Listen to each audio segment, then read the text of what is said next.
ఆదిలాబాద్ జిల్లాలో పెద్ద పులుల సంచారం కలకలం రేపుతోంది. మామడం మండలంతో పాటు దొంకపల్లి అటవీ ప్రాంతంలో పెద్ద పులులు సంచరిస్తున్న దృశ్యాలు సీసీ కెమెరాకు చిక్కాయి. ఆవును చంపి తింటున్న దృశ్యాలు అందులో రికార్డయ్యాయి. దీంతో స్థానికులు వణికిపోతున్నారు. ఎప్పుడు తమ ఇళ్లలోకి వచ్చి దాడి చేస్తోందని భయపడుతున్నారు. గతంలో కూడా గ్రామాల్లో చొరబడ్డ ఓ పులి ఇద్దరిపై దాడి చేసి తీవ్రంగా గాయపరిచింది. ఖవ్వాల్ అభయారణ్యాన్ని పులుల సంరక్షణ కేంద్రంగా గుర్తించిన 3 ఏళ్ల తర్వాత మొదటిసారిగా ఇక్కడికి పెద్ద పులులు తాకిడి మొదలైంది. దీంతో అధికారులు అక్కడ నివాసం ఉంటున్న వారికి వేరే చోట పునరావాసం కల్పించే ఏర్పాట్లు చేస్తున్నారు.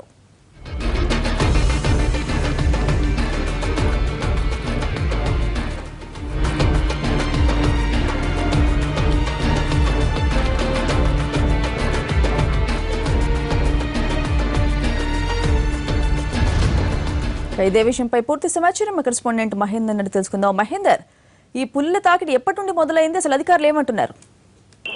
స్వాతి, ఖవ్వాల అభయారణ్యం లోపల పులుల తాకిడి మొదలైంది.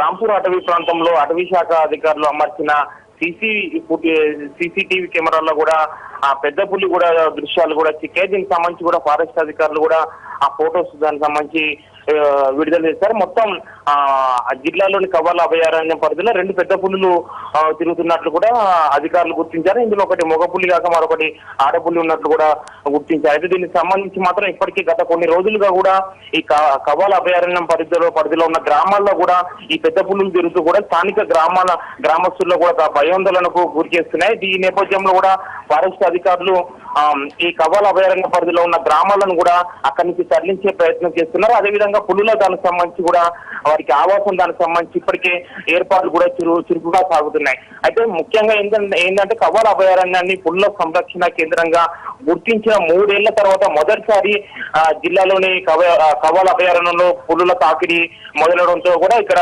అధికారులు సంతోషం వ్యక్తం చేస్తున్నా కానీ మరోవైపు మాత్రం ఇయ్య పులులు గ్రామాల్లో తిరుగుతూ గ్రామస్తులను భయాందోళన చేస్తూ మాత్రం కొద్దిగా ఆందోళన గురి చేస్తుంది. ఇప్పటికైనా అటవీ శాఖ అధికారులు వీటికి పులులకు దానికి సంబంధించి సంరక్షణ కేంద్రానికి సంబంధించి పూర్తి స్థాయిలో ఏర్పాట్లు చేసి ఎంత తొందరగా వీలైతే అంత తొందరగా ఇక్కడ గ్రామాలను సురక్షిత ప్రాంతాలకు తరలించాలని కూడా ఇక్కడ గ్రామస్తులు ప్రధానంగా డిమాండ్ చేస్తున్న పరిస్థితి కనబడుతుంది. Swathi. Right Mahender, thank you.